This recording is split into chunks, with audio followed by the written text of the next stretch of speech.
Welcome back to the Franchise Show with Joe, Arrigo, and TQ. Yeah, back in the building, baby. Super Bowl, Los Angeles. The intro's off TQ's forthcoming album called OG. Yeah. And we got a special guest with us. He actually had the job that I would give anything for. He hosted the NFL draft. Yeah. Trey Wingo. What's up, guys? How we doing, man? You're doing great, man. Good. Welcome. Thank you. Glad to be with you guys, and congratulations on the song. Thank you so much. So you're here with Caesars Sportsbook, and we'll get into some of the prop bets and stuff you have going on in just a minute. But it's Super Bowl week, and games just a couple days away. Let's talk about what do you see that's kind of bringing some alarms maybe that wouldn't necessarily resonate at any other time? Well, you know, the Super Bowl hasn't been here since Super Bowl 27, right? When it was at the Rose Bowl, and the Cowboys just destroyed Buffalo 52-17, 9 turnovers in that game. The Leon led play should have been 59-17. Yeah. Damn it, Leon! For real. But you know, I'm curious to see how the city responds. Like, one of the things we've done this week with Caesars, my dad covered Super Bowl I. For Life magazine. He was a young reporter out here. So he lives in Palm Springs. So we brought him out and we toured SoFi Stadium and we talked about what the Super Bowl was then and what it is now. The Super Bowl was a nothing burger. It wasn't even called a Super Bowl. It was called the AFL NFL World Championship. Right. It was at the Coliseum. They had 30,000 plus unsold tickets. Oh my goodness. It was on 2 networks. They were just dying to get someone to watch it. And in fact, it was such a non-story that my dad's report didn't even make it into the magazine. Oh, really? Can you imagine that now? Wow. Can you imagine? Like, they didn't think there was anything worth reporting on in this game. And now it's the only thing that could bring 100 million Americans together to watch the Super Bowl. Right. That's it. That's all we got. That's it, man. So that's been a fun part for me to see how this has changed so dramatically. And that piece is coming up on you can see it on my Twitter and my social feeds, as well as all the Caesar Sportsbook feeds.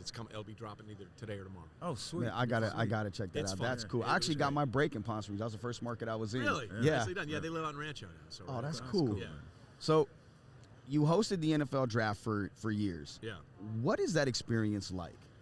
Controlled chaos? Yeah. I always say the NFL draft is the only true reality television show there is, because there's no script. We have no idea what's going to happen. Like, do you know how much money you could have made in Vegas in a prop bet in 2016? You said, you know what? I think that the best offensive lineman in the draft, Laramie Tunsil, right before he gets drafted, there's going to be a video of him smoking weed in a bomb. And a gas mask bomb. Like, you know how much money you could have made on that prop bet? Bezos rich right now. Exactly. So, like, we have no idea what's going to happen every year, and that's what makes the draft so much fun. Yeah. You know, it's oddly enough, my mom's 70 years old, and it is literally her best 2-3 days of sports. She sits there glued with popcorn watching the draft. And the thing that we all do, and I'm glad you said for 2 or 3 days, because we all get enamored with the first round, right? The hit rate on the first round of a draft is about 50%. Right. It's about 50%. The best teams build rounds 2 through 7 in free agency. That man has said that for years. That's why the Rams can be here despite not having a first-round draft pick over a 7-season stretch right now. Right. Their last first-round pick was in 2016. They traded away the 2017 pick to use it on Jared Goff in 2016. They traded away another pick in 2018 for Brandon Cooks. They traded another one away for Jalen Ramsey, and they traded away 2 more to get Matthew Stafford. Right. So, like, they'll go 7 straight years without a first-round pick because they can get a Cooper Kupp later in the round. They can get a Robert Woods later in the draft. And they pick up good free agents like Leonard Floyd. So you can do it. We all love the shiny toy of the first round. Right. But the real football fan knows that the draft is about building a team, not taking a splashy first-round pick. So I have to ask this because it's been a long rumor for a long time. Yeah. Does Mel Kiper really hold from going out to the bathroom the entire draft? He's gone one time that I know of. One time. It was in Philadelphia. And I think it was in Philadelphia because we were all high from secondhand smoke. I mean, I'm telling you. Sure. Sitting outside, bro, I'm telling you, like, halfway through day 3, I was like, I feel weird. College days? Oh, it was something, man. Wow. Pungent. Stings the nostrils. All right, so let's talk about some of these prop bets you have going on with Caesars. Yeah. What's one that stands out to you that you kind of put together that you're like, this is the one that people need to really keep an eye on? I like this one. You get 8-1 odds plus 800 that there's going to be a safety in the game. We haven't had a safety since Super Bowl 48, first snap of the game, over Peyton Manning's head with the Broncos, and they never recovered. The Seahawks won that game 43-8 at the Meadowlands. It's the longest stretch in Super Bowl history we haven't had a safety. Wow. The longest stretch. Really? Yeah. So pretty good odds. plus 800, minus 1,400 if you bet there isn't a safety. You get $1 if you bet 15. You know what I mean? So I like that one a lot. The other one that I really like we call it the fridge bet. Because Caesar's Palace for Super Bowl 20, this is the first time they put that on the book, that refrigerator would score a touchdown. Yeah. And he did in the third quarter, and to Mike Ditka's undying shame, Walter Payton did not. Oh, my goodness. But it's only happened to 2 players in a Super Bowl. Fridge, and then Mike Vrabel, the Patriots linebacker, now the Titans head coach, caught not 1 but 2 touchdown catches in Super Bowl 38 and 39. Yes, in fact, Vrabel has the greatest stat line in the history of the NFL, and I'm not being over the top when I say that. As a linebacker, his receiving stat reads like this: 12 targets, 12 catches, 12 touchdowns. Sweet. Gosh. Yeah, and 2 of them in Super Bowls, 38 and 39. That's good. Yeah, I do remember him catching a bunch of touchdowns. Wow.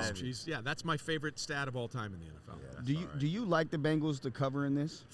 Listen, the Bengals right now with Joe Burrow as their quarterback, as an underdog, are 7-3 on the year. If they win on Super Bowl Sunday, they'll be 8-3.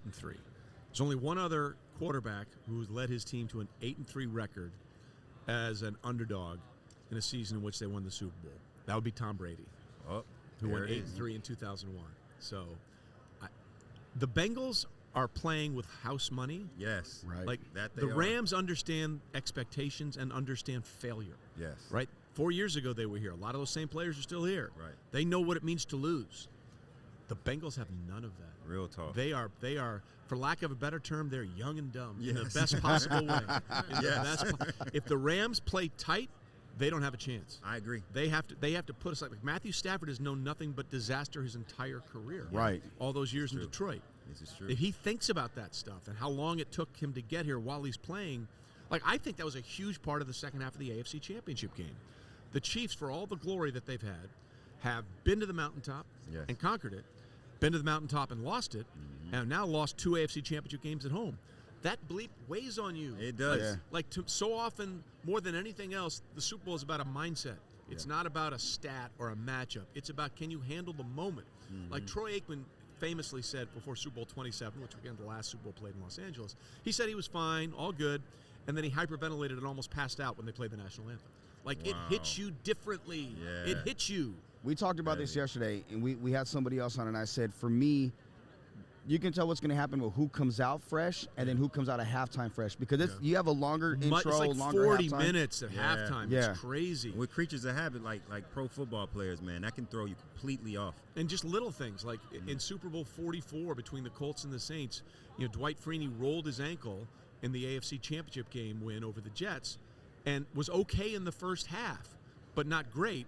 But then he had to wait too long to go back out there, and he was essentially ineffective in the second half because of the extra long halftime. So, weird bleep happens. Super Bowl 47, we had the blackout. I was there. You have to prepare for the bleep going sideways, for lack of a better term, and you got to be able to handle that. I think it's interesting because you do stuff at Pro Football Network now as well. Absolutely. And you guys do a great job. Thank you. A good friend of mine works with you guys, Ben Albright. Oh, sure, I know Ben. Yeah. And it's almost like, and what I love about what you did, you transitioned from a major network into something a little smaller, almost like a startup. Yeah. But you guys are I would think coverage-wise on par. Well, thank you. It means a lot to me because we're trying to cut out all the crap. Yeah, exactly. That's exactly. At the end of the day, without getting into too much about past experiences, at the end of the day, if you're doing a show like NFL Live every day or something else, you have an hour to fill. Yeah, Some days you have an hour and a half. Some days there's great stuff to talk about for an hour and a half. Right. Other days, there is not. You got to fill it up. And so you're just, that clock goes from here to here. You're struggling. We're here, 4 hours on the radio every morning. That clock goes from 6 to 10, What I like about what I do now is we strip it down to the basics. Yes. And all the stuff doesn't matter. We just talk about the stuff that we want to talk about, whether it's working with Caesars or PFN or doing the stuff on the PGA Tour or writing for Facebook and some other things that are soon to be announced that I can't quite say yet, but it's the real stuff, right? It's all the real stuff, and that's what I enjoy. So thank you for saying that. No, I absolutely mean it. Yeah. How did you get hooked up with Caesars? Really funny story. I was out and about going to watch the final of the Euro Cup game, and I got a text message from a guy that I used to work with at ESPN. He said, "Hey, these people at Caesars want to talk to you.